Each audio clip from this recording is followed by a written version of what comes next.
We are so thrilled to be partnering with Hinge. Hinge is the dating app designed to be deleted. As you all know, I'm a huge Hinge advocate as I met my partner of almost 3 years on the app. Even before meeting him, Hinge was always my go-to app because I met more relationship-minded people here and had some great dates. Clearly, I haven't been on the app for a little while, but I re-downloaded it to check out some of the new features. One that stood out to me was the voice prompt, my best friend's take on why you should date me, where your friend can hype you up. Not only does this make the profile creation less daunting, but it's not always easy to see your own green flags. So to test it out, I asked Yue some fun prompts to get her take on what I could put if I was dating again. So the first one, how long have we known each other? What was your first impression of me and how has that changed? Julie and I have known each other for almost 10 years. My first impression of Julie was that she's very social, but I've learned that she has a lot more depth to her beyond the social butterfly that she is. My next prompt, what do you think are my green flags?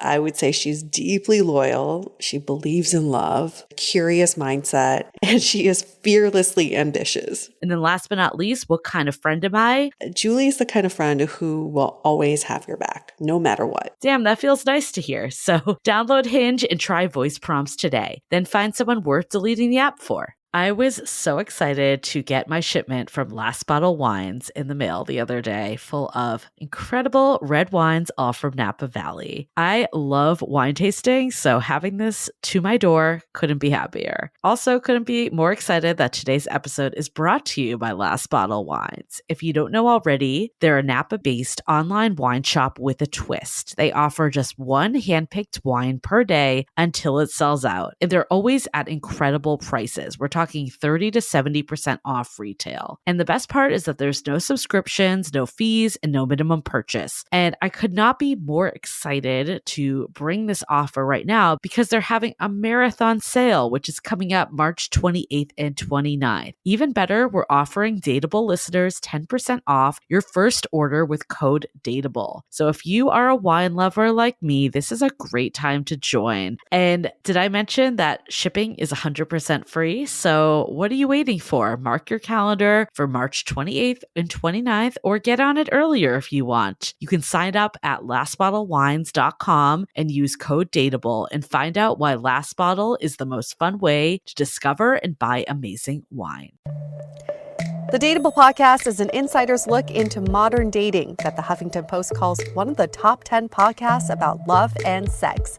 On each episode, we'll talk to real daters about everything from sex parties to sex droughts, date fails to diaper fetishes, and first moves to first loves. I'm your host, Yue Xu, former dating coach turned dating sociologist. You'll also hear from my co-host and producer, Julie Krafchick, as we explore this crazy dateable world. What's up, everyone? Welcome to another episode of Dateable, a show all about modern dating. Welcome to another bonus episode. We are in the off season as we ramp up for season 13. But in the meantime, we're still bringing you content, awesome content as always. And we appreciate you listening even during the off season. I'll confess, I am a little hungover. Julie, in case you didn't notice. We've been talking for like an hour before this, and I was trying to be normal. You didn't seem hungover at all. You're like, I'm going to let it out now that we're recording. I'm going to have some mental brain farts, just so you know, because I'm so not used to drinking, but now when I drink, I forget my limit. Like I forget when I should stop, and the night just kind of blends in together, and before you know it, I'm on my couch again, sleeping.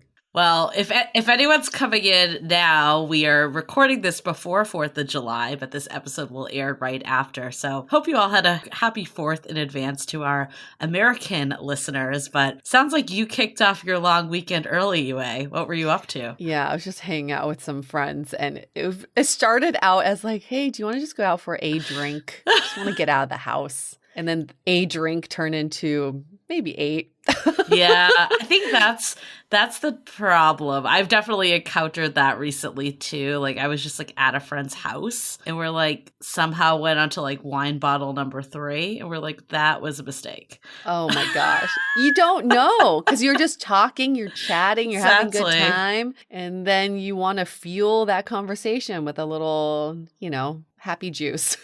Yep. And as you like get into it, it's like in the moment it feels great. And then the next day you're like, ugh, why did I do that? Why did I do? That's how I felt this morning. Yeah, we're both like opening that third bottle was completely unnecessary. Completely. Always do a playback to the moment that you should have said no, right? Even 2 bottles for 2 people is unnecessary. It's a lot. But 3 bottles is totally unnecessary. Don't know our limits even as we're approaching 40 or in our 40s. How is that happening? I kept thinking I got this shit down, right? I do like 1 sip and then 1 sip of water. That's what I've been doing.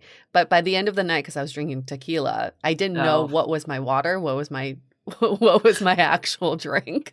So I was just drinking whatever was clear liquid in front of me, which is probably mostly tequila. I kind of miss those days when I can think of a few memories that we had that were some of those days. The chicken hunt is coming to mind. The chicken hunt. I was just telling someone about that the other day. Telling them how San Francisco it was, It's like San Francisco loves to dress up. For all our listeners, I will share this story briefly, and then we'll get into the bulk of it. But we did this chicken hunt, and I forget how this... Wait, was it chicken run? Or Chase the chicken. Chase the chicken. That's what it was. Chase the chicken. So someone dressed up as a chicken, which was the whole point of this. There was like a chicken suit that someone had to wear. And they basically went to a bar, and the rest of us stayed back, and we didn't know what bar they went to. So we had to find them, remember? And then the first team that found them. Oh, yeah, because you had to pay. Everyone had to put money into the pool. And the chicken was like drinking by themselves. And then whatever team found them first, like got the remaining money of the pool and like got to like drink for free off of that. That was the prize. I personally, so my memory of this, of being so quintessential San Francisco, because our friend Melissa was adamant that she was the chicken. Oh my God. She wanted to wear the chicken costume, and she was adamant about drinking alone for a long time before people found her. And I was like, only in San Francisco would someone be like, hey, I want to be the one in the chicken costume drinking alone at a bar. There were so many good moments of this. I remember Melissa, like now thinking about it, and our other friend, their trainer, saw the chicken in the window of the bar, and they knew they were doing this, so they somehow tipped them off, and they ended up finding the chicken first. So there was that piece. But what stands out to me the most was what happened post-chicken hunt. Post-chicken hunt. I just remember you were like really fucked up. Like I was like, I've never seen you this fucked up in my life. But we all went. Okay, so Melissa was wearing the chicken suit. She did not want to take it off. Also, I just want to set the scene that it was 5 p.m. Like it was really early. It was pretty early. Yes. Like maybe it was like even earlier. And Yue's friend had a party that he was friend. Right, we didn't even know these people. Right. He's like, we should go to this party. It's going to be really great, whatever. And we're like, cool, we're on board. We're already out, right? Like we're like ready to go. We went to this party. There was no one there except for the couple that was hosting it. And us. It was like 5 of us and the chicken, like that come from the chicken hunt. And I just remember she had a spread. Like this was like a formal dinner party. And we were all super fucked up, just like chowing down on her food. But she was so happy we were there because no one else showed up. It was let's just paint the scene of when we entered, because we thought we were going to some house party where there'd be like beer pong and red cups. Okay, we were like, we were dirty, we were sweaty. I mean, Melissa was extra sweaty. It might have been later. No, it was like 5 actually. Yes. No, it was like 5 or 6. Yes, I remember because the sun was still out. And she opens the door. First of all, we didn't know who they were. These were friends of friends. Mm-hmm. And they live in this like luxury building in Soma in San Francisco. And I felt like it was like double doors or something. It was the doors open and they live in this immaculate, beautiful apartment that had like white furniture and like, views for miles.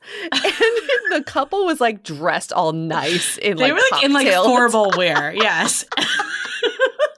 And we show up looking like we're homeless people, bring a chicken with us and eating their food. We were like, what are we doing here? It was such a scene from a movie, but she was super excited to have us. Nice. She was really nice. But I also remember as a cherry on top, there was this guy. Yes. This brings it back to dating too. There was this guy that I had met on a dating app years ago. And it was one of those things that he totally ghosted me. Basically, there was a lot that happened that night. But I remember, Julie, where are you going? And where are you not going with this story? Okay, so basically this, it was one of those moments that I thought, there was something here. He was, promising the world to me that night. Okay, there we go. And then he, totally ghosted me. This was years ago. Probably, I don't know. Before my time. Before your time, by far.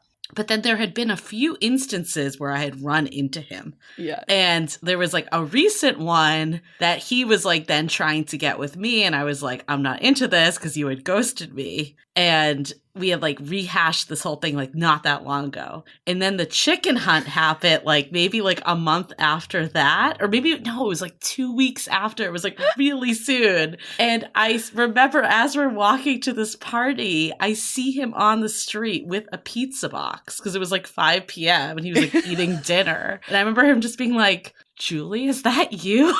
What the fuck? Oh, good times. It's always when you want to run it, whenever you're I don't want to run into this person, and then you see them in a chicken suit. I mean, granted, I wasn't in the chicken suit, but I was with the chicken suit. So guilty by association. That picture, group photo we took at the bar, the final bar, came up as a Facebook memory for me the other day. And I couldn't name anybody in the photo. Oh, except really? For you. Oh, the big one. No, some of our friends were in there. Some. I couldn't name all the people.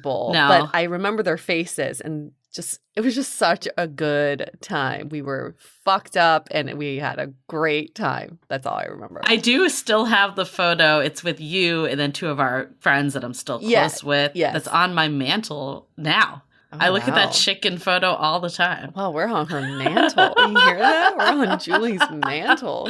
I know. It's only reserved for the best. Only reserved for the best. Memories. Yes, we will keep sharing all of our memories of us being fucked up. But that was definitely top of the list, Julie. For sure. I think, though, it's an interesting segue to this. I'm going to segue it to this week's okay. episode. I'm observing. I will observe this happen. I feel I don't know about you, but lately, last weekend especially, I went out and it felt like old times again. It was so crowded everywhere. No one's wearing masks. It's literally feels like it's returned to 2019. Mm-hmm. And it was so jarring to me. Mm-hmm. I was I miss pandemic going out. Because I actually really liked going to outdoor bars or restaurants, or even when it turned indoor, but you had to get a table with your group. They wouldn't let people just roam around. Yeah. And it was so overwhelming. Everything had to wait in line. We had to wait in lines. Yeah, because it's so crowded now. Yep. And it relates to this episode because we're talking about what do we want to preserve from pandemic dating into a post-pandemic world. And there are certain things even in my social life that I would like to preserve from the pandemic time. Again, not saying that the pandemic was a good time for anyone, but it did let at least me take a step back and be what actually is important to me. And there's some activities I used to do that I just don't desire to do anymore. Yeah. I felt that last week because it was the first time I went into a restaurant without a mask on and they said, it's fine. And I was are you sure it's fine? And it proved something to me where I felt I've created a lot of distance with people, just human beings in general, during the pandemic that now I need to lessen that distance a little bit more. So what I'm preserving is the one-on-one quality time I've spent with people during the pandemic. Yes. Something I would like to gain back is the openness for new people. And meeting strangers, which is a skill that I completely forgotten. But with a little liquid courage, I think I could get there. But that's something I really want to work on. Yeah, I don't know if I feel that. I know a lot of people feel like that. So you're not in the minority. I think a lot of people are like, how do I regain social skills? I feel like I haven't seen, we've talked about FODA, fear of dating again. I think that's a big piece of it, is to get back out there and date the way that you once did. I don't know. I was like watching this video. I think it was just on Instagram, or someone put up a post. Not TikTok? No, it was just like someone's Everything okay? I know. Everything's okay over here. Don't worry. But you know how, like, I always thought, like, would we ever get back to a world where people are blowing out candles, like, on cakes? And people were just, like, doing stuff like there was no thing. It just feels like we've all forgotten the last year and are just moving right back into life. And I don't know. I don't know if I'm fully there yet, but I don't feel... The social side I don't feel, but I don't feel like I want to be like squished in with like a bunch of randoms at bars or something. Yeah. Yeah, I don't miss the crowds at all. It's like leaving a relationship and then getting into the same relationship. Yeah. And you kind of forgot what you learned from that previous relationship. And I think sometimes we just need to check back in with ourselves. That's what I'm learning to do. Is like, it's okay to set boundaries and to be uncomfortable in this transitional moment. And sometimes I just have to say no to things, right? And just like let people know I'm not exactly comfortable with that yet as I transition. I may never be comfortable with how things were. Yeah, I think some of it's old age for me too, because I think I was feeling... Yeah, is that right? Old age, having dinner at 5:30? Hey, that is pandemic life. But I think... I don't know. I think I was getting over that scene even before the pandemic. Yeah. And I was like out actually after my 5:30 p.m. dinner last week, bringing it full circle because we were done by 8 o'clock because they had to clear the new table. The next seating. Yeah. By the way, that restaurant was really amazing. It was totally worth like the 5:30 seating. But it was a very cool experience. But we went to bars after and went to 2 bars before we went to the third. And the third, we were like, we just want somewhere that we can sit and not be near people. And eventually we found it. And it honestly probably is somewhere I would have gone post-pandemic too because of stage of life. But I think it's that. It's like going back to maybe some stuff and being like, this isn't for me anymore. And I'll find something that still works. Yeah. I've also been going out with some of my single friends who are excited to date again, but they haven't pulled the trigger in terms of... So they have FODA. They have FODA, yes.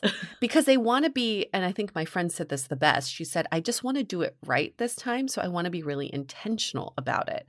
So before she reinstalls the apps and starts swiping again, she was like, I need to find a purpose for all of this. I need to be dating more mindfully this time. So she has this plan. She's like, once I have established what I'm looking for and I can be completely intentional about it, then I will reinstall the apps and get back into the scene. So I feel like a few of my single friends are in that stage. And I would be curious to hear from our listeners if that's where you are too. You have FODA, but you also have a plan. Like you're slowly getting back into it, baby steps, but you do have a plan for re-entry. I actually think that directly relates to FODA because I think a lot of times over the pandemic, people have done a lot of self-work. Some people are doing that currently, which sounds like your friend might be in that stage. But I think there's other people that have taken that time and have been single during the pandemic and really digging deep on what they want. And sometimes dating, when I've experienced this, sometimes dating when you're like, I know exactly what I'm looking for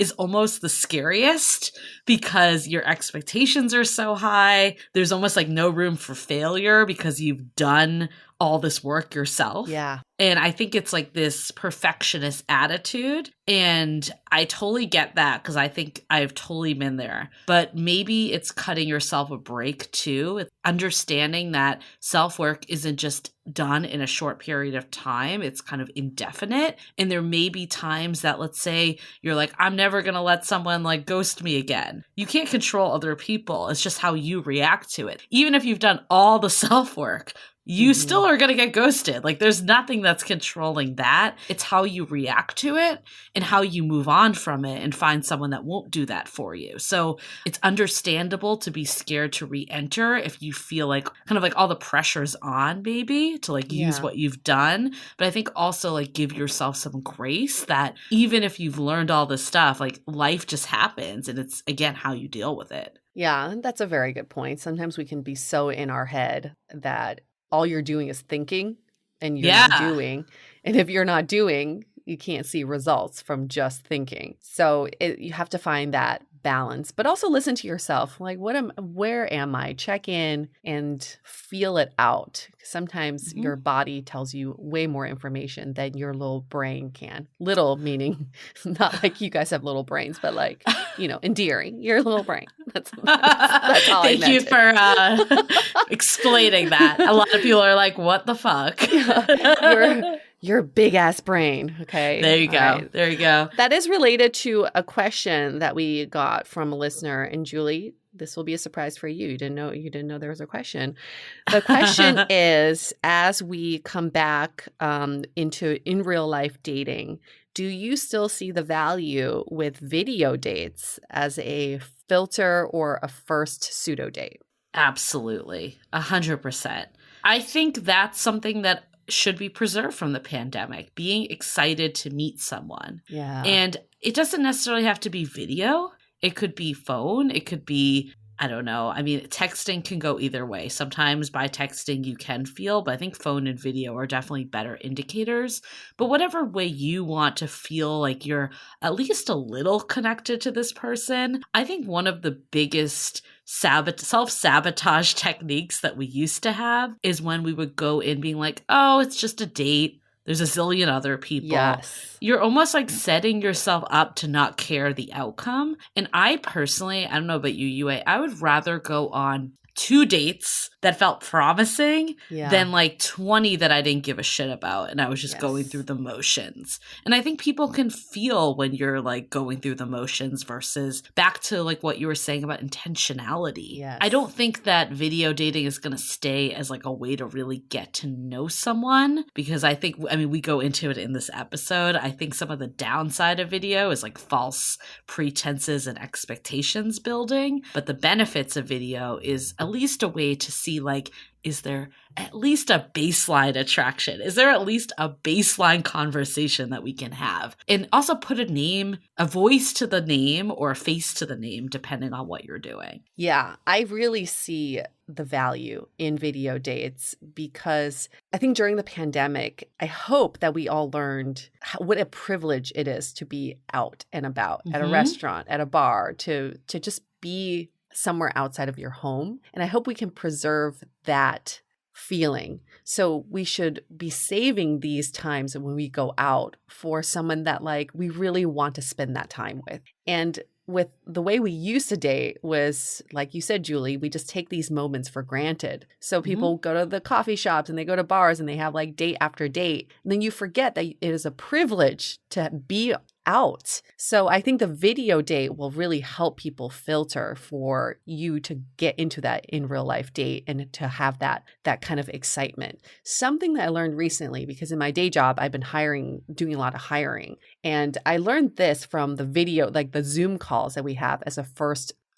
interview was my mentor. She said, how did that conversation feel energetically? That was the question. And I had to really think about what does that mean? Like energetically, how does it? I've interviewed lots of people that I think are great, but there was something off and I couldn't pinpoint what it was. And I think it's energy. And I think you can gauge energy on video dates if your energies are compatible or not.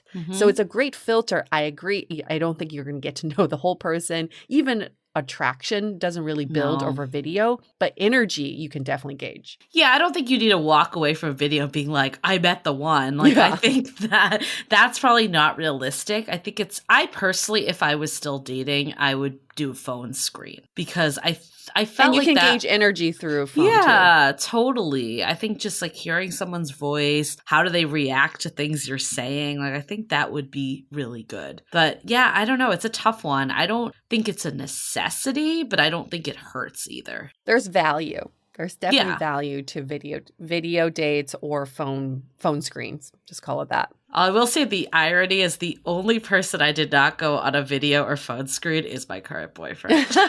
That's true. That's true. So why is that? I think it was because I just got vaccinated and there was less of that like screening for that going on. And I think I was like, I just want to like go out. And we did text enough that I felt like we had a lot in common, like not necessarily hobbies, but like upbringing and values and like lifestyle. I felt like there was a lot of that, enough that you could gauge through text. I don't know. I don't know what like compelled me to do that necessarily, and I also don't know if we had done phone or video, if I would have gotten the feeling I got in person with him. Okay. So I don't know. I'm a little mixed on it. I do think it's a good screen, but I don't think it's the be all end all either. Like, I think you need to remember that it's just a screen. Like, if you're still feeling like there's like, what do we say, like the 80-20 rule? Like, if you're like 80% at least like, okay, this could be someone I would like, it still is worth the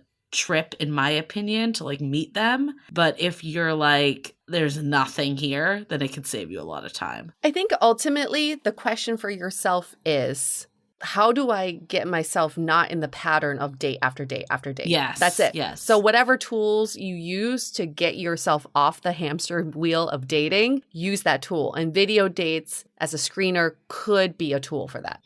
Off the hamster wheel. I think that is something that we all want to take into post-pandemic life. That is definitely something that comes up quite a lot in our Facebook group of people that have done the work. They want to date with intentionality to find the right relationship, not just any relationship. And you can find like-minded people like that in our Facebook community. Love in the Time of Corona by the Dateable Podcast. You can find us there. We are a strong, connected, and very engaged group of people who are going through similar scenarios in our love lives and who are seeking out just a place to talk, a place to share, and a place to also give each other some support, right? I think that's all we really need these days. So if you have enjoyed that community, you should definitely check it out. We also have the sounding board, which is the next level, right? If you want to speak to even a more curated group of people who are like-minded, who are doing the work and going through the J-word journey, this is the place to be, where we have monthly events and we have topics and we have these challenges for you to really rethink your way of dating and your way of relationship. I just find this group so amazing because they're constantly growing day after day. And I personally think it's very motivating for myself to see people just working on themselves all the time. And you know where video chats are going to prevail is in the sounding board, because we do video chat discussion groups and happy hours. And I think a big benefit is that people in the pandemic were able to connect with people all over the country and the world. Like, we have people globally in the sounding board and in the Facebook group. And in the sounding board, you can actually, chat and form more deep relationships. And I think that has been a huge benefit of this time, that we were able to get outside of our bubbles a little. I feel it personally. It's been super nice to connect with people all over. And I think honestly, the fact that we were able to have this virtual group, it allowed Yue and I to meet our listeners. Before it was just a number. We had no idea who was listening, and sometimes an email here and there. But this has like given a whole identity to all of our listeners, and they've become like friends to us. And it's amazing. And I think that is an unquantifiable benefit of being in the sounding board. Absolutely. And our listeners who are in the sounding board and in the community as well are meeting up in real life. So if you are interested in meeting other listeners, get in the groups, either one. And we've seen meetups all over the country. All over. They're still happening. We have a group coming to San Francisco in September. I mean, if you really want to meet people in real life, people who are on the same wavelength, join this group. You'll find them. That is a good plug. Another good plug for our episode is Kimmy Seltzer. She's been a long-standing friend of Dateable FOD. Is that our acronym? The FOD. She's a FOD. She's a FOD. She's up there with Logan Yuri that we've had her multiple times. Yes. And she actually did one of our Dateable live after show events. That's part of the sounding board. But we were super excited to do this Amazon live with her, which is what this episode is going to be replaying. And that's where we dove into what was good about dating in the pandemic, what was not so good, and then where do we go from here? And I think it's especially relatable, and it was such a great conversation. We always love talking with Kimmy, but there were so many good tidbits in there that we're like, we need to repurpose this as an episode. Absolutely. Kimmy is a hoot. I love her. She's full of personality and also just full of knowledge. She has been a dating coach and an image consultant for years, and her clients are very diverse. They run the gamut. So she shares a lot of her own personal wisdom and observations with... And therapist. And therapist. That's right. I keep forgetting. She's like the trifecta. She really is. She does it all. And her nuggets of knowledge and information and data is just like, she just keeps dropping those knowledge bombs. Plus, we have a really good dynamic, the three of us, which is always super fun. Plus, she's just so fun. She is super fun. Before we get into Kimmy, let's take a quick break to talk about our sponsors. This episode is sponsored by BetterHelp. It is no surprise, Julie and I are huge fans of therapy, especially online therapy, and BetterHelp can do exactly just that. They match you with your own licensed therapist and connect you in a safe and private online environment. I was able to start communicating with my therapist in less than 48 hours, super fast. BetterHelp is committed to facilitating great therapeutic matches, and it's more affordable than traditional offline counseling. Their licensed professionals specialize in everything from stress management, anxiety, trauma, dating, and grief. And we at Dateable wish for all of you to live a happier, more wholesome life, and we think therapy and prioritizing your mental health will accomplish that. So as our listener, you'll get 10% off your first month by visiting our sponsor at betterhelp.com/dateable. Join over 1 million people who have taken charge of their mental health. Again, that's betterhelp, HELP.com/DATEABLE. Okay, let's get into our discussion with Kimmy Seltzer.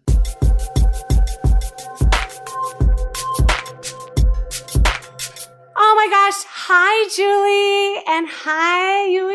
It's good to see you. So I have in the house two very special women that I've gotten to know over the past year. They have this amazing, amazing podcast that I was honored to be on. I think that's how we first connected. It's called Dateable. You must check it out. It is amazing, amazing, amazing. These women are just, they're trending. Like if I were to say if there's a dating trend happening right now, I would say that you ladies are it. I'm just saying, like, your podcast is it. So anyway, hi. Can you hear me? Hi. Sure can. Hi, Kimmy. Thanks for having us. We're so excited to be here. Oh my gosh, so excited to have you. Oh, and you definitely like freshened up. You look. Oh my God, yes.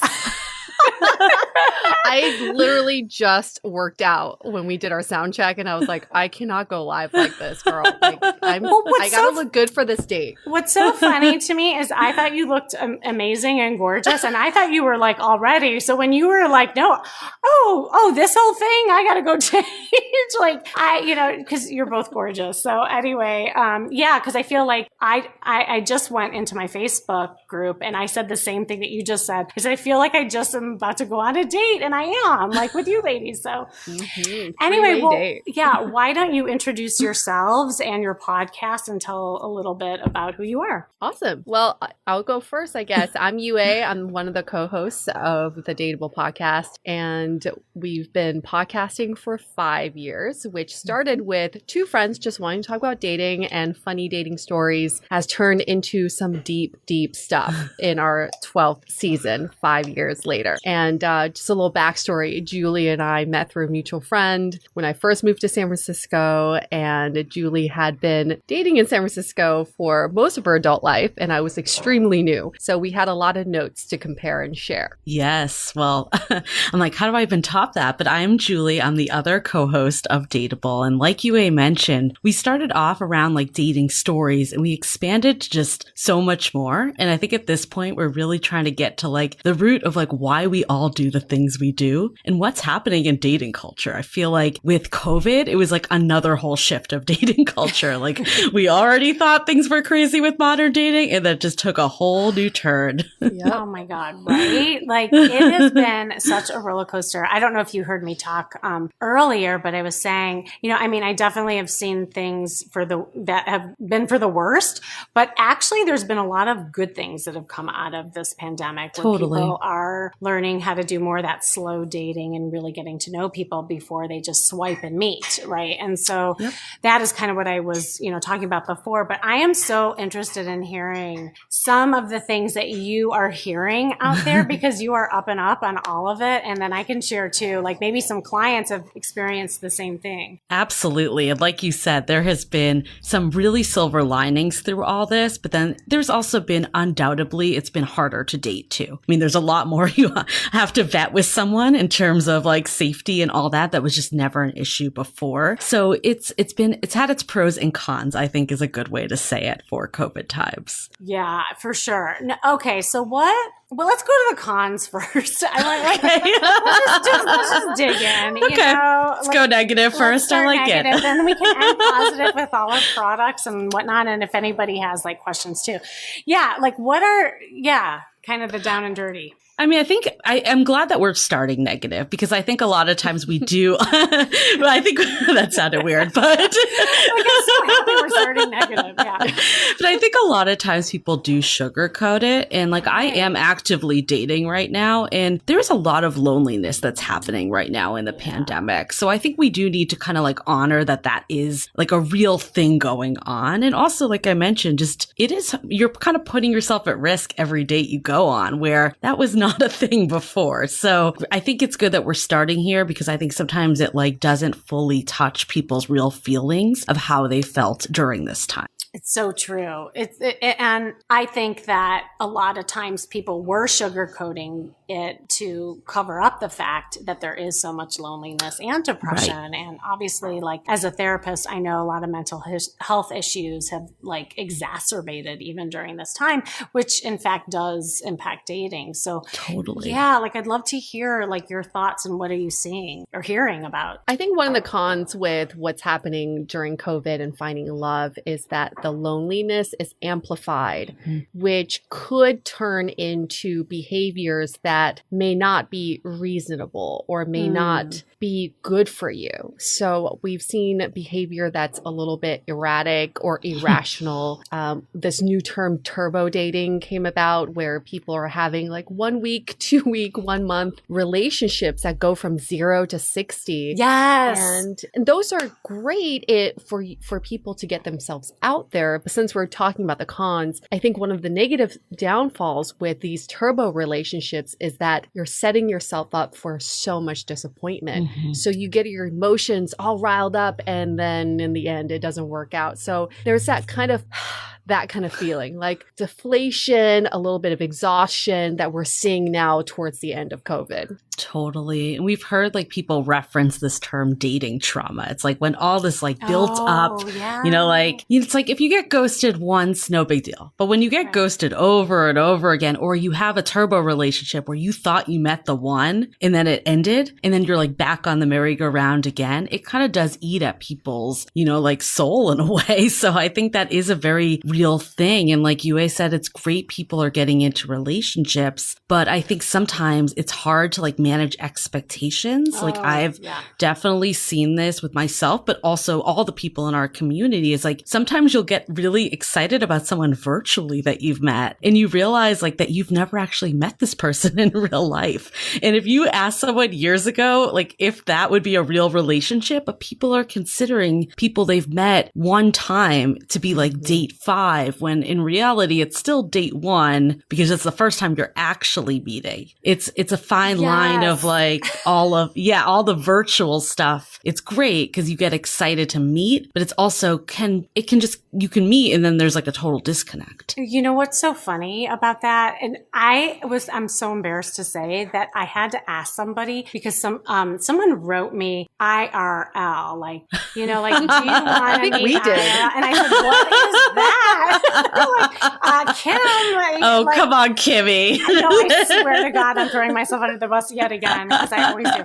No, I really did. But the fact that that's even like a term in real life, like, of course it's real life, but no, to your point, like now there's almost has to be this like, we have to manage that expectation around, and even with the way that we're communicating as well, I don't know. I'm also finding it so intrusive these days because now people are just expecting to hop on Zoom, so to speak, right. Whereas like, no, you don't earn that. You don't earn the fact that I need to like get date ready for you to even go on Zoom. And exactly. So it is so true. Kimmy, I think you bring up a really good point with the term IRL, because if we kind of dissect where that term came from, it implies that we live in two parallel universes. We've got this virtual world and we've got this, I guess, quote unquote, real world. And what's been happening with online dating and the way we communicate is that we live in a virtual world and then we have to marry that with our real world. And that's where the conflicts really arise. And during COVID, I think everyone's been living in the virtual world. And where we're seeing now is bring that virtual relationship into reality. I think there's a hard transition there. And I think that's the cause of a lot of the kind of negative side effects we're seeing. Oh my God, it's like WandaVision. Did you watch that? It really is. It really is. Well, like before COVID, there was always this thing like, it's not real till you met in real life. Like that was like the mentality we were all in. And in COVID times, it switched. And I think there definitely was some positives, which we'll get to the positives of, deeper connection and all that. But the negative is there was a stat actually that the longer you go to meeting someone, the more you make up and fill in the blanks in your mind. So you go there and you have like a huge expectation of this person. Especially if you've been like texting every day, you like think that you're like, this is your soulmate. And then you get there and you're both like, why doesn't this jive in real life? Right. So it's like inflated kind of this vision that you have of them. Yeah. That's interesting. Haven't we all been there? We all been there. We imagine this relationship. We internalize it. We create a storyline around it. But in reality, we know that people are never the way you imagine them to be. No. So it's that goes back to that disappointment factor again. Yeah, but this like almost makes like the reality, like before COVID, the fantasy, like you would kind of like build that up yourself. But now it's actually real because it's happening in this like virtual world, but it's not correlating with the real world. It is strange. It is strange. And I think you bring up a really good point about like the transition, because there's this feeling in the air, and I don't know if you're feeling it too, just with the way that people are talking. It's almost like, we're on standby, it's like a commercial break, and we're like waiting for, like, I hear all the time, I'm waiting for my shot, then I'll do this, then I'll do that. But right, like what is the new world going to look like when we peek our, head out? And so how do we prepare for that, right? Like what's the ammunition that we need so that when we go out, we can slowly get out there and do what we did before, but also bring some tools with us that we're leaving behind. But I think that are actually good, and this is like kind of the good stuff too. Totally. I'm also seeing already on dating profiles their vaccine card. So that's already starting to happen. Yeah. Like I think like everyone, there's a lot of baked in prompts that use like, oh, when I get the vaccine or something, but I've actually seen people replace their profile photos with their vaccine card photo. Oh my God. Do you think like when we go on dates, like are people talking about this, that they'll be like we'll have to show each other? Maybe. Do you know what I mean? Like maybe they'll be like, okay, STDs. Yes. Do you have like, right? Like there's like different things that we'll have to check off before we even date someone. Kimmy, we're just all going to walk around with QR codes and we scan each other's QR codes. It will pull up all of your medical history, right? Including your childhood traumas and your therapy bills. Just that's a Black Mirror episode for sure. Do you guys watch Black Mirror? Just there was an episode like that. Oh my God. Just for the record, that is not our dating prediction. That is UA's sarcasm for anyone that No, I predicted anyone new to our show. They're like, these are a bunch of QAnon conspiracy theorists over here. Oh my God. Can you imagine? Yeah, no, but I think that these are things to like think about because I do believe that it is going to be a conversation when we first meet people. For sure. Yeah. 100%. Yeah. What are some other like trends? And it doesn't necessarily have to be the bad stuff. We can get into the good stuff too. Yeah.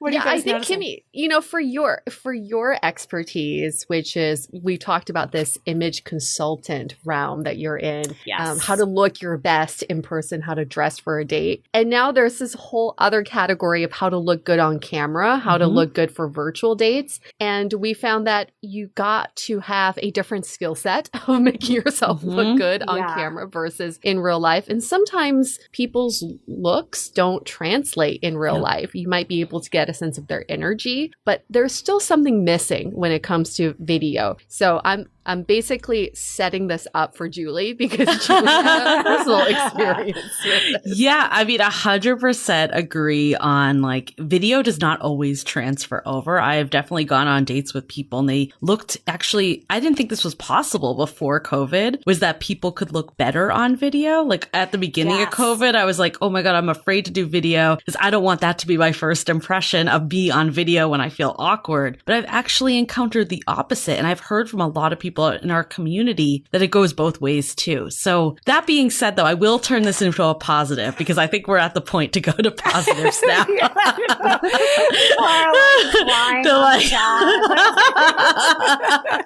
I think the positive though is yes, like we talked about the dangers of falling into this like virtual relationship that takes weeks and weeks to meet up and you get all this idea in your head. That being said, I still think this idea of doing like a pre-date screen, whether that's from phone or video, I think that's here to stay because personally, it saves so much time. Like the amount of time that we used to spend getting ready for dates and then meeting someone for like an hour, if it just like the conversation couldn't even flow at all. I think too, it like does get you more excited to meet when you actually meet. So I think it's all about striking the balance of having enough screen conversation, looking at it as a screen, not like we're in a relationship because we've talked 4 times on the phone. And then obviously going down that path of, you know, talking forever virtually. Right, right. I was saying that too before you came on. I do believe that that's a good thing and actually people having conversations. As you know, I recently left my corporate job and I've been in total recovery mode, all about self-care. One of my new routines is the nighttime shower before bed. There's just something about washing away the day and that reflection that's been super helpful for me. I've been using one of our partners, Osea's Mega Moisture Duo. This combo body oil and body lotion are so freaking incredible. It literally feels like I'm at a spa. I realized that the secret is seaweed and other skin level ingredients that are normally reserved for face products. And that's why I was so excited when Osea became one of our partners. And, you know, we're so grateful for partners like this because one, they keep the show going, but they're also super good for all of our listeners and for our own well-being. So if you want to have that nighttime bliss like I am doing, you can get 10% off your first order site-wide with code DATEABLE at oseamalibu.com. You'll get free samples with every order and free shipping on orders over $60. So head to oseamalibu.com and use the code DATEABLE for 10% off. Let us know which products you end up going with. Share them in social. Super excited to see what you end up choosing. This episode is made possible by Badlands Pets. As you all know, Mojo, my precious baby, is the reason why I found love in the first place. He made me feel love again. So I would do anything to ensure his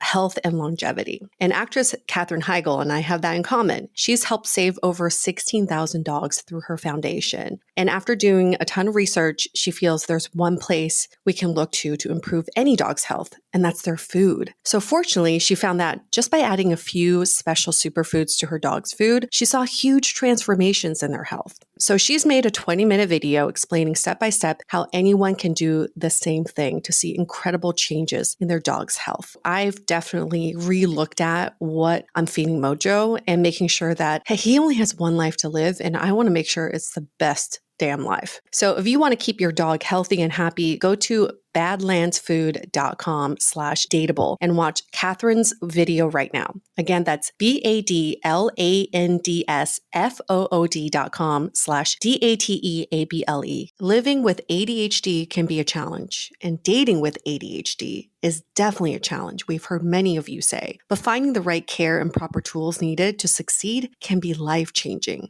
Done is an online ADHD care platform that can get you all the resources you need to help manage your ADHD. Online visits, refills, and a 24/7 care team made for you. In just 1 minute, Done's online assessment can help kickstart your ADHD treatment journey. With experienced clinicians, worry-fill refills, and online visits, you can start getting personalized care as soon as today or tomorrow. So contact an expert team that can help you around the clock and get a personalized treatment plan just for you. Here's how you do it. Take a free 1-minute assessment and book an appointment with a licensed ADHD clinician as soon as the next day. Get continuous care, one-click refills, insurance coverage, and 24/7 care team support with Done for just $79 a month, and pharmacy copays as low as $0. Visit get.donefirst.com/podcast to learn more. That's get.donefirst.com/podcast to learn more. Done. Turn ADHD into your strength. Conversations before they meet. There's something to be said about even having that connection before you meet, and whether it's a phone call or a video date. I mean, I think there's just value in that. So yeah, 100%. Like before COVID, I was guilty that sometimes I wouldn't even save someone's name in my phone because I'm like, oh,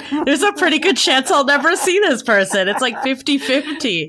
And I must say, like, since I've been dating in COVID, which is like beginning of this year, to be honest, was more when it really started to ramp up for me, just out of other personal things that were going on. And I haven't had that mentality. I've been like, okay, this is a real person I'm meeting. And even if like the date wasn't fireworks or there was still a disconnect from the like initial chemistry that I thought was there virtually, it still was a good time. Like there was very few that I'm like, oh my God, this was like painful, like nails on the chalkboard type of dates that I think a lot of people were going on before. So if we could at least eliminate those, it will reduce that dating trauma and just like make people like, you know, a little more positive when they are going out and dating. Yeah, wait, we have a question that actually, Beth, this is a great question. So she's asking, it's kind of what you're talking about. She's curious, what is the appropriate amount of times texting back and forth before you speak or actually meet? So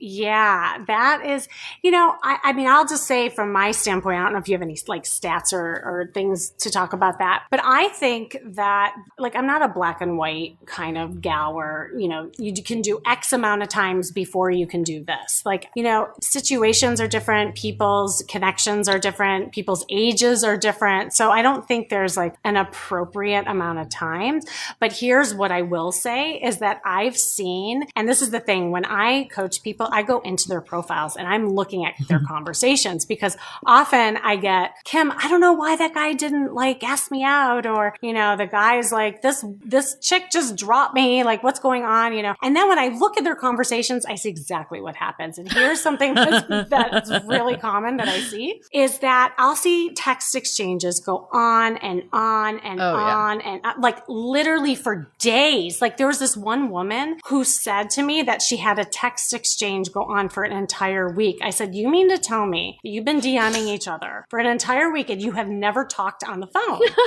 And she's like, no, he won't do it. And I said, well, you're not really like hinting either. And when I looked at their text exchanges, they weren't even like talking about anything. They were just kind of doing this, what I call parallel talking. They were reporting at each other. How was your day? My day was good. I did this today. I did that today. Like there weren't even connecting. So it was no wonder that they like, you know, didn't progress. And so, you know, Beth, in answer to your question, anytime it goes on too long like that, with there's no sense of like, you know, at least opportunity to think about getting on the phone, that is way too long. And so here's the thing. Women will say, yeah, but the guy's not asking. Well, women, you can do things to drop the hanky to get the guy to move a little bit forward. Like you could say things like, oh my God, I'm loving this conversation. conversation, I wonder what your voice sounds like, you know, and just kind of drop that hanky so that the guy says, oh yeah, like, let's get on the phone. Or I wonder what you look like, you know, IRL, you know, like that kind of thing. And so there are things that women can do. And then men, yes, you need to ask the women to do these things like phone calls and Zooms. Like we want to do that, you know, and I think a lot of times guys just get a little bit shy. So I don't know what you ladies think about that, but that's just something that I'm seeing that's happening a lot. And that's why people aren't meeting, is because the text exchanges are going on way too long. This is why we love you, Kimmy, because you are not a typical dating expert who's like, if you've been texting for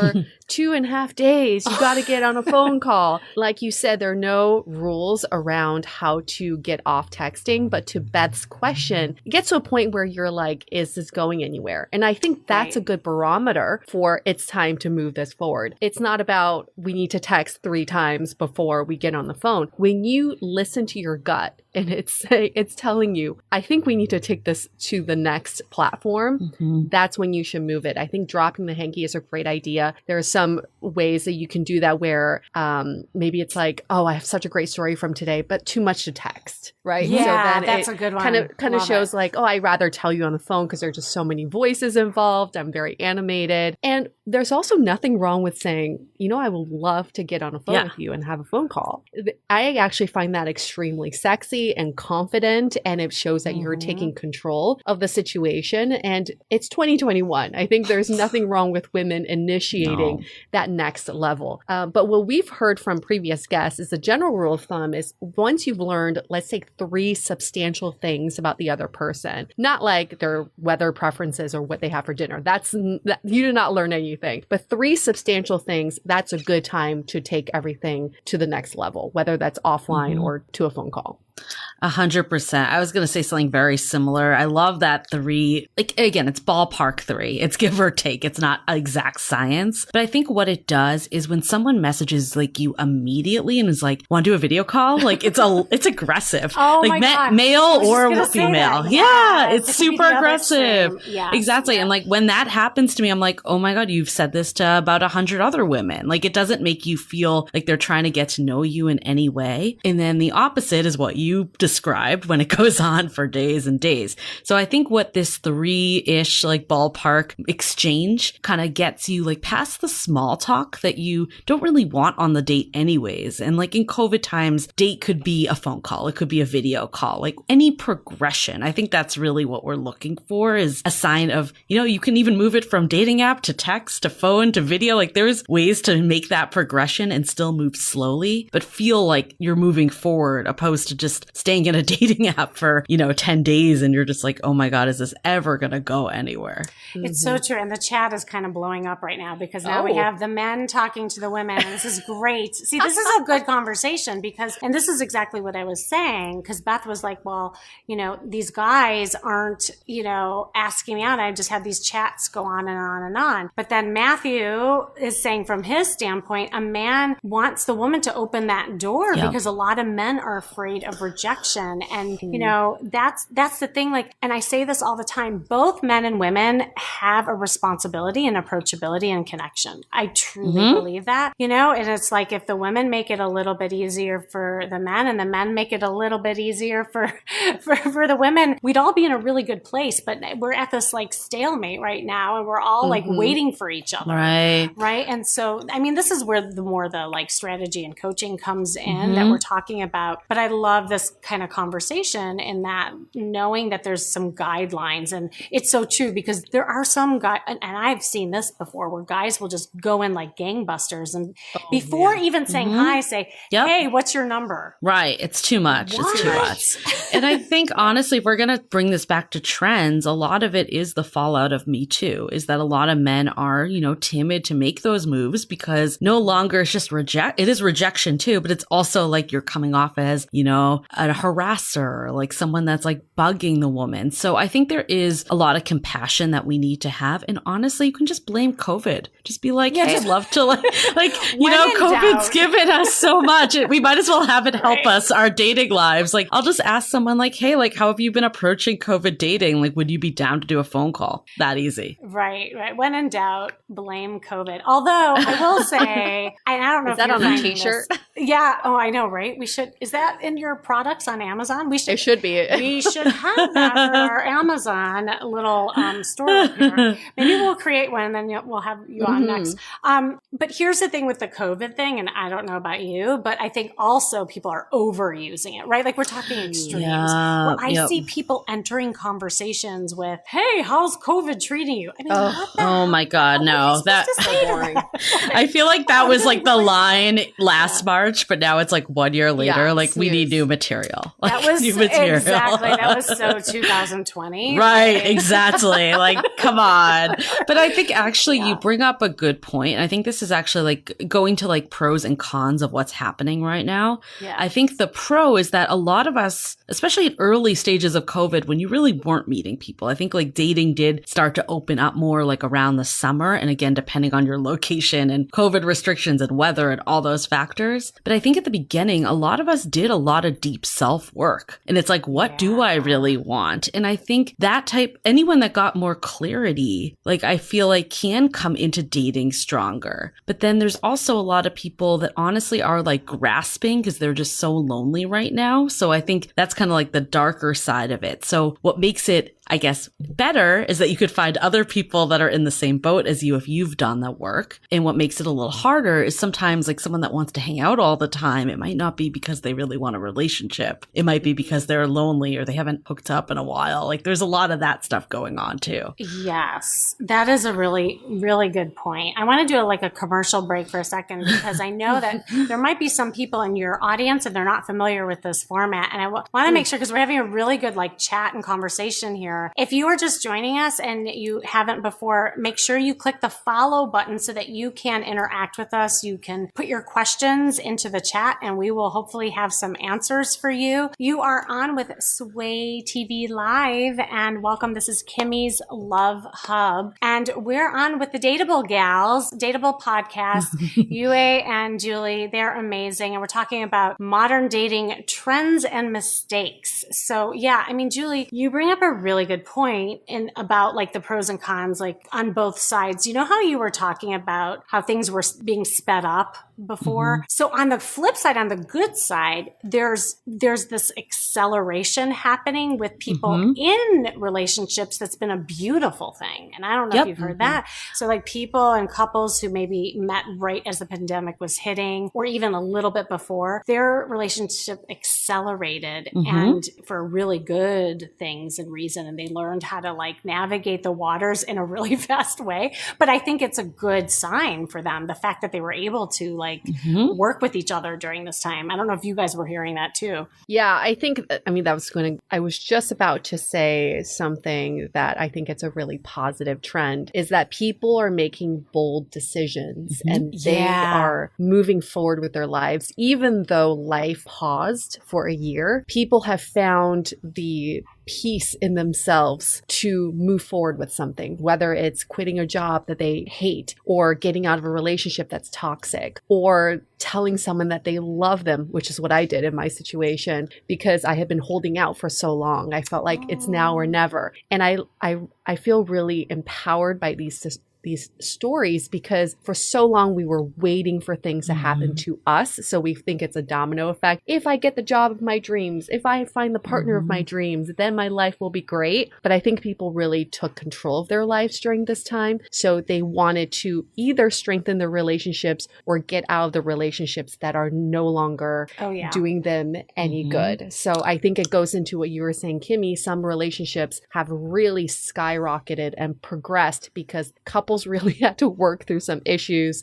I can speak for myself. There were some rocky periods in my relationship at the beginning of COVID, specifically March and April. But once we got through those 2 months, I feel like we are the strongest we've ever been. But we also have some friends who are going through divorces that were starting already before COVID. But I think COVID really seal the deal for them. That is interesting. And things like, it's like things that maybe were a problem that were just kind of floating at the surface, like completely bubbled up, right? Yeah. And then it's like things kind of exploded. And there's somebody who wrote in the chat, and it's true, like people are approaching COVID differently. And that's an important conversation in the way that people navigated the risk and the responsibility, health issues, social issues. But, you know, I think you're really just seeing people at their best and their worst, you know, during these times. I mean, that's it's just been really interesting. No one has time for bullshit anymore. I think that's really what the difference is. Like, you know, like I don't know if we can swear on here, but like, I don't know, but you just did. Either, but okay, I'll just say F boys. F boys. We all know what we're talking about.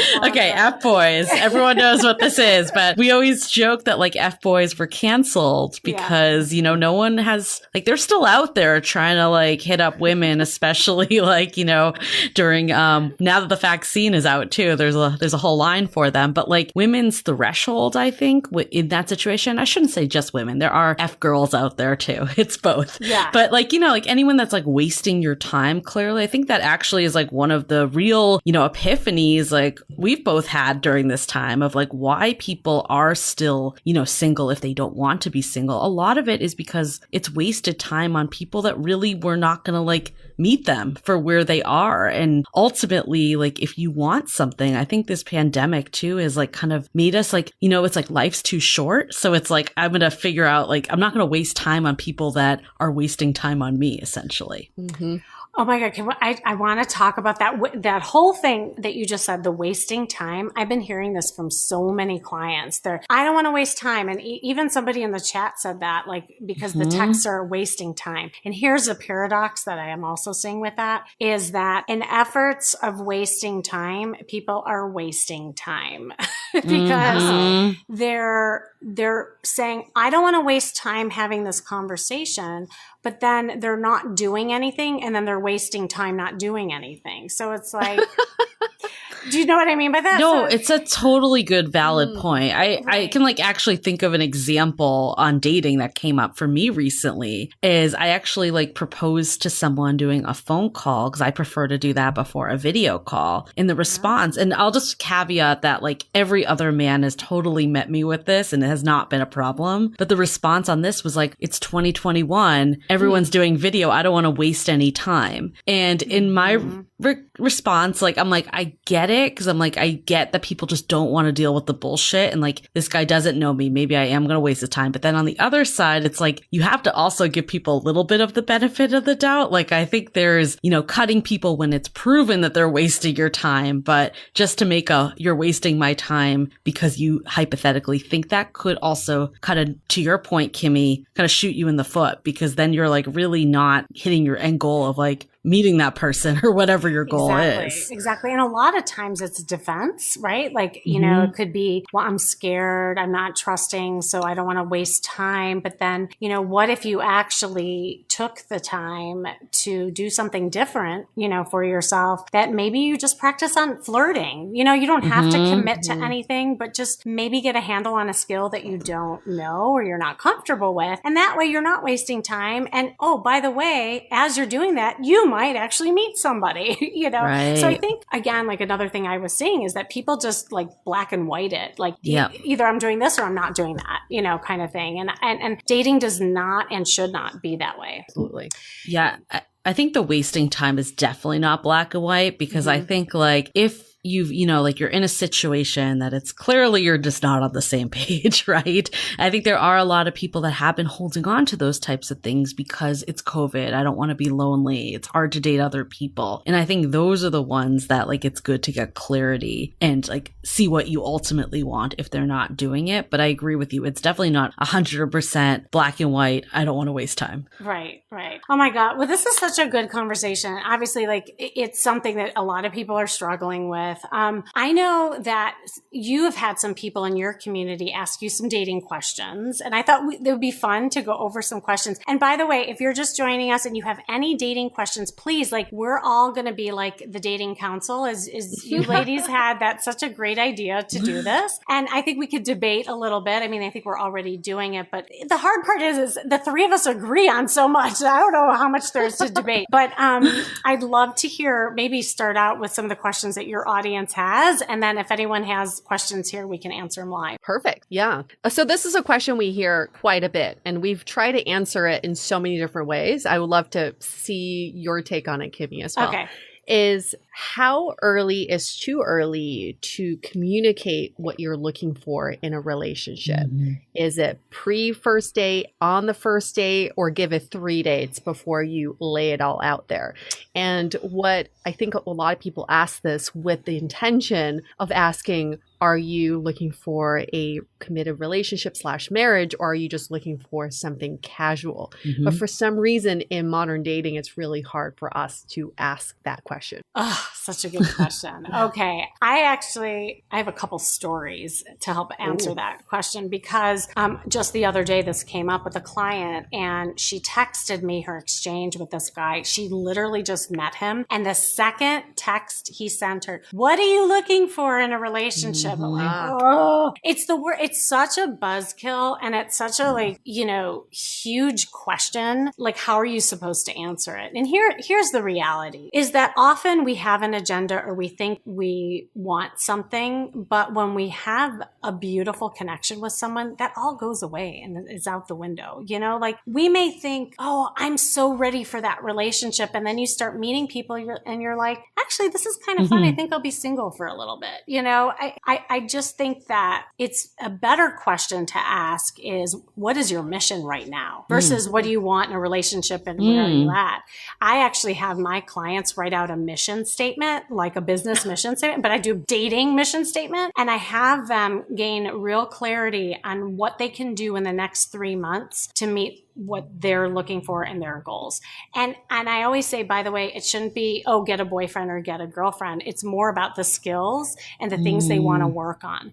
And I'm telling you, when they start focusing on that and not what they're looking for, is when they're more present and they actually find someone. Kimmy, can you give us an example? Yeah. Yeah. So there's a woman that I worked with that she said, Kimmy, find me my soulmate. Like, that was her first thing. I said, okay, I will help you. However, there may be some things we need to do along the way. Now, she didn't know, and she didn't have the awareness that really what she needed to do was love herself. Mm-hmm. She was looking outside of herself for the soulmate in order to love. And what she didn't realize, it was reversed. But instead of just saying, oh, just love yourself, it was more important for her to just list out the things that were difficult for her currently when it came to dating and relating and all that kind of stuff. Mm-hmm. And so she mapped out a plan where she would go online for, like 30 minutes a day, and she would just practice the art of conversation, the art of flirting in a different way than she was used to. She was vetting these guys like, are you my boyfriend? Are you my boyfriend? Like, she was the list lady. And because of that, she wasn't meeting anybody, because nobody was good enough, by the way, because she was scared. Like, she wasn't really present. And so with the flirting, I not only taught her how to do that online, but also like on video dates, in person, all of that kind of thing. And because she was relaxing into it, she ended up she started dating up a storm and meeting guys, by the way, that she initially would have like crossed out, because, and I remember in the beginning, because I do this whole thing called chemistry analysis with people. And she's like, I don't have chemistry. And I said, well, your chemistry, like your type isn't working for you. So we need to do something different. And she was getting just turned on by the shiny object, the look, and other things. She was looking at the wrong things, basically. So when she started dating somebody who didn't like fit her like type, it was like a surprise for her. And she started making more emotional connections with people. Mm-hmm. And because of that, she ended up landing this great guy. And so guess what? By the end of the coaching, she found a guy that she considered who could be her soulmate. And she was so happy. And she's like, Kim, I have never been happier in my entire life. And I said, wow, like, so what are you happy about? She's like, well, it's funny because you told me in the beginning that you were going to help me find my soulmate. And I thought that was going to be my happiness.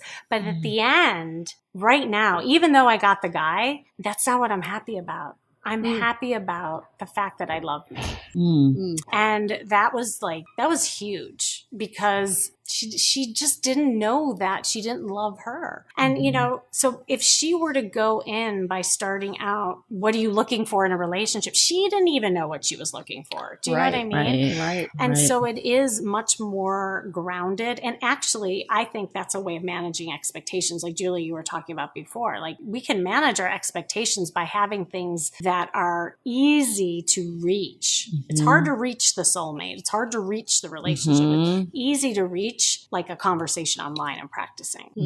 So I'm a little conflicted on this one. I agree on some of that, but then I also have a bit of a counter opinion on it. And I think, we gotta diversify. We're all about, I'm like trying hard to find a different opinion, but no, I actually do have one. So I used to, I think also from us doing this podcast, we talk to so many experts and daters and all this. And like, there's so many important questions you do need to ask like a partner to like get see if you're on the same page and all of that. And I think I did take a time, and I've seen this with other people too, that you do ask a lot of those like deep, hard hitting questions on date one. And I think it's because of this whole, like, I don't want to waste time mentality if we're going to bring it full circle, right? But I do agree with you here that on the first date, I don't think it's the right time because I think it, in a way, like the best dates are kind of like light and fun and let's see if we even like each other. And I think though sometimes we're like, I want to know everything about their past relationships. I want to know where this person is. Are they emotionally available before I get connected and all that and start developing feelings? So I personally think that like the first date should it just be like, do I like this person as a person? But then subsequent dates, I do think you should have conversations and they don't need to be like heavy conversations. Like I actually like what's your mission like that, but more like not just romantic, but just like what do you want in life kind of like it can be, I mean, I don't think it needs to be formal. Like I did have someone ask me like, what do you want? Where do you want your life to be in 5 years? And I'm like, I have no idea. That was like a little overwhelming and interviewee, but I think you can like bake it into the conversation naturally. And I think that gives you a pulse of where someone's at. If they're like, hey, like, like work is 100% like my focus right now, or like, party scene or whatever it may be, you're going to at least get glimpses in, not to say that you need to like bail at that point. Like it still might make sense to keep going depending on the individual. Again, it's hard to give blanket advice, everyone is different, but at least you like can keep managing your expectations and see where things develop. And I think it will be telling too, like if someone does kind of like bring up like an ex, like beyond just like what I learned from this relationship, if it keeps coming up and, like I think that could be a sign that like they might not be on the same page as you. Yeah. Well, and I totally agree that there's a pacing with it, right? And I think we're both in agreement. Like the first date, you should never ask what you're looking for and tell me about like these esoteric kind of theories that you have. Yeah. But no, and I agree with a lot of the stuff you said. What about you, Yui? I think fundamentally, we just don't know how to ask the question. And I think we're all asking the wrong question. The question shouldn't be, what are you looking for? Because guess what? Nobody knows what they're looking for. Nobody does, right? Nobody does, right? And then when you propose a question like that, what people end up giving you is the 10-year picture or the 20-year picture. Oh, I'm looking for marriage and kids. I think a lot of people say that, but are they really looking for that? Or do they think that is just the end result of countless relationships that they're going to be in? So I like to ask the question, what are you open to right now? And I learned this from my current relationship where when we first met, he was recently divorced. And I kind of just knew that he wasn't going to jump into another relationship, even though he didn't explicitly say that. But I asked him, what are you open to? And he said, I'm open to love again. And I think that to me wasn't so much, oh, we're going to get married and have kids like next year, but it was more that his heart was open for that.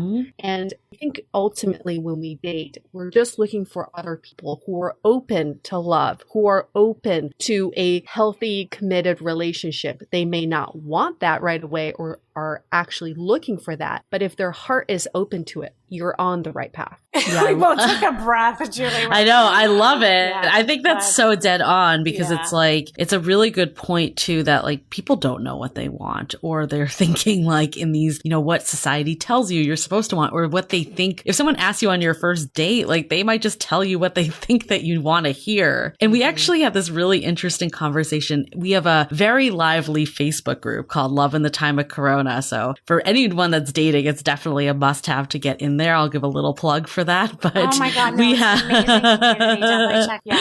but we also have our premium sounding board group, which is kind of like the level up from that. We do like happy hours and like people really are like legit friends from this now. And one of the women in the group was talking about like this came up and she's like, oh, I like to ask like on a dating app, like before I even do a phone call, before I do a first date, anything that's like, what did you learn from your last relationship? Or like, what? No, actually it was deeper than that. It was why, like, what did you do to end your last relationship? Like kind of like wanted to see like what they would say about taking some of the blame on themselves and like seeing if they were like, oh no, my ex sucked, you know, like those conversations. But then one of the guys in the group, he was like, if someone said that to me, like within like 10 minutes of talking, I sure as hell wouldn't give them like an actual answer because I don't know them. And then I would just feel like they were like interrogating me and I would probably like back out. So it kind of was counter. And she was like, literally light bulbs went off in her head when she heard this. She's like, yeah, I don't think I'm ever going to ask that again.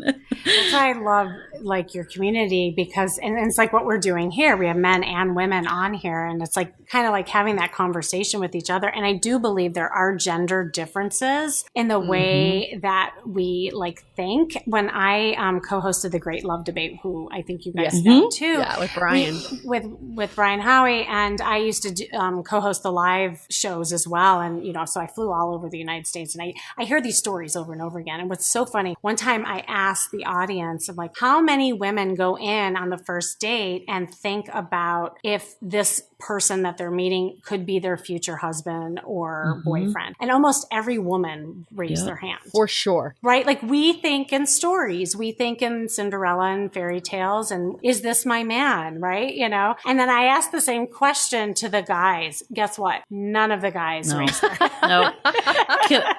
Can I tell you actually something that might, like, hopefully this won't discourage people, but we had our most controversial guest ever. Like, it was a guy that basically, he's married now, but he was replaying all of his single, like, escapades when he did not want a relationship. And he basically just wanted to hook up. And he was telling us that he knew that women really liked to hear, like, you know, that someone was looking for marriage and they were looking for children and all the stuff. And he would actually proactively ask women what they were looking for. So he looked like he was like the ultimate relationship guy. So I do think after hearing that, again, I don't want to discourage people. There probably are a lot of people out there that like really do say that and mean it as men. But like, just because someone says it, it kind of goes back to it. Like, let's see their actions. Like, it doesn't matter in a way what they say. You know, all of this that we're talking about, I think these questions are rooted in fear, if you think about it. Like, I think everybody is trying to prevent something from happening. So they're asking these questions to try to prevent something, you know, that maybe happened to them in the past or whatever that is. And the reality is you can't prevent something from happening just by asking a big question, right? And I think that's where my list lady comes in that I was talking about before, is like she keeps asking all these questions to make sure that this isn't going to happen again. But by the fact that you're asking it, you're actually making it happen again. Like, that's the thing. It's like another kind of paradox. And so I think maybe the conclusion is with what everything that we're saying is that the more present you are, the more you focus on connecting connection and really establishing like something with somebody and letting it progress in a way that's healthy, that you get to see evidence of all these things that you're worried about. And that's all you can do, along the way, because people show up and they show up differently sometimes. And you don't really know the real person, like that guy that you just talked about. But see, and that's the thing, like that guy might have his shtick, as I say, and he could go and now he knows what to say with a woman, but then he might meet a woman that he really is interested in. He did. He got married, See? Right. Yeah. Right. One of my good friends. I think hard. the only like small caveat I will make though on this is like when people are telling you at face value what they want and it's not in line with you, like if someone's like, I don't want a relationship or I just want a like friends with benefits relationship, I think sometimes as women we try to be like, no, we can change them. And I think and I think that is a mistake. And I think that like, yes, it's like hard because it's like if someone tells you you want a relationship, you can't believe them. But if they tell you they don't want a relationship, maybe you should believe them. Like it's very confusing, but like I think if sometimes if you really did hear what people were saying or you saw the actions, like if they said they were looking for a relationship, but they're never the one initiating plans ever, then I think you need to like also be like, okay, is this what I want? They are kind of, whether it's verbal or nonverbal, they are telling you what they want essentially. Yeah. Nobody forces you to be in a relationship, right? So whatever situation you find yourself in, you got yourself there. Nobody tricked you to get there. And I think that's part of what we need to take away from modern dating is that we got to stop playing the victim. And when we play the victim, we act out of fear. Like what you were saying, Kimmy, is I was a victim in my previous relationship where this person broke my heart. So for this next relationship, I got to be like, I've got my defenses up and I got to ask all the right questions. But with dating and love, every situation is so different. So when we play victim mentality, we never actually address the core issues that are in ourselves. So I think to what you're saying, Kimmy, and I wish we could replay that, is we can't prevent anything from happening. I used to be so scared of marriage and I would tell my mom, 50% of marriages end in divorce. Why should I even get married? And she's like, you get into bed every day and you still have to make it, right? So why make your bed if you're going to get into bed again? It's the same kind of thing. Like you can't, there are just things that you need to do, that happen and things that you cannot prevent, but you can't do or not do something because of a potential outcome. We did have a question from somebody. This is from Rachel. Sorry, Rachel, I know you've had this for a while, but what about if after a couple of months of dating a guy says that he has no idea what he wants? Let's just see where things go. Oh God, yeah. And feel like this is a guy with commitment issues or who isn't interested. Oh, Rachel. Okay, what do you ladies think? You go first. Oh my God. I heard sighs from I know. I think we both like let that relief out. I think these are the examples we're talking about, right? Of like, it's a tough balance. Like you don't want to throw out all the cards on date one. You want to like develop something organically, but you also don't want to be in a relationship that's like a dead end relationship forever. I think truthfully, we all know if a relationship is progressing or not, even if it's unsaid. If you feel like you are the one constantly making all the plans, you feel like this person doesn't really want to see you, or like when they are with you, it's lukewarm. Like again, it's hard to dissect every last relationship, but I think deep down we know. And like the fact that like even in this comment, there was a mention of commitment issues, like there could be signs coming out. Personally, what I would do in that situation is have a conversation with this person. Like,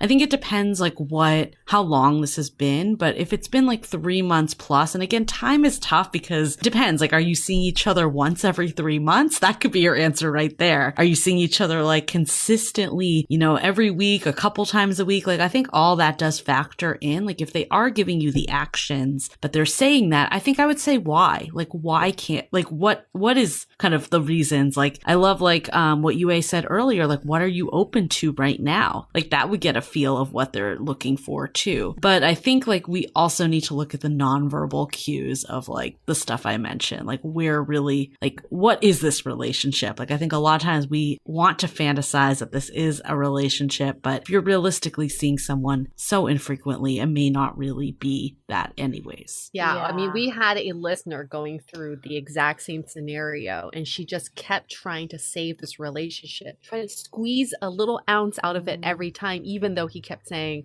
this is not what I'm looking for, or I'm not really sure what I'm looking for, or I'm not sure what I'm looking for with you. And end of the day, the question should be, how does this person make you feel? Obviously, Rachel, this person is not making you feel secure, not making you feel confident or safe. These are already values that I think show negative red flags of the relationship. Even though if he came back tomorrow and said, I'm ready, I'm looking for a relationship, he still makes you feel this uneasiness. So I think it's good, like to Julie's point, to communicate this with him, even though he's like, let's just see where this goes. It sounds like it doesn't align with what you're looking for. So it's your turn to communicate with him what you're looking for. And it can even be soft. Like, I really enjoy hanging out with you, but I'm looking for someone that, like is kind of all in with me, or, someone I don't feel anxious around. Like, I think so many times we're afraid to say that type of stuff. But ultimately, like, we had a really wise guest, Connor Beaton, on our show that said, like, don't be so scared to or don't be so afraid to scare away the wrong people. And I think ultimately, like we were talking about earlier, like the biggest mistake we make is there was this really great quote that was like, you don't want too much, you're just asking the wrong people for what you want. And I think we need to recognize that. So true. Yeah. And I love what you both said. And I was thinking along the same lines. Is this really, Rachel, it's kind of up to you. What I'm not clear about, I mean, we're assuming that Rachel wants more, but that's my first question. Like, what do you want? Yeah. And if you're not clear, Rachel, what you want, right? Like that's all that should matter. And then everything else will fall into place. And then you get to ask for what it is that you want. And it really is that simple. And I know like it can be more complex when you're in it, obviously, but it's also looking at just both the responsibilities of each party, right? Like, Rachel, what are you doing to keep this kind of at that, distant length? Are you allowing certain behaviors and for him to do what I call intermittent reinforcement to give you just enough to keep you going on the trail with the crumbs? For sure. Right? Breadcrumbing.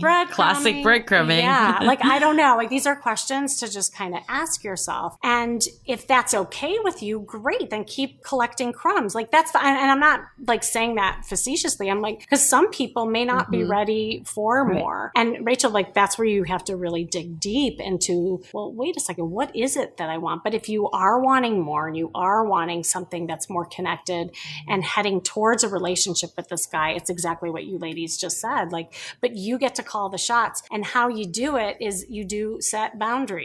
Awesome.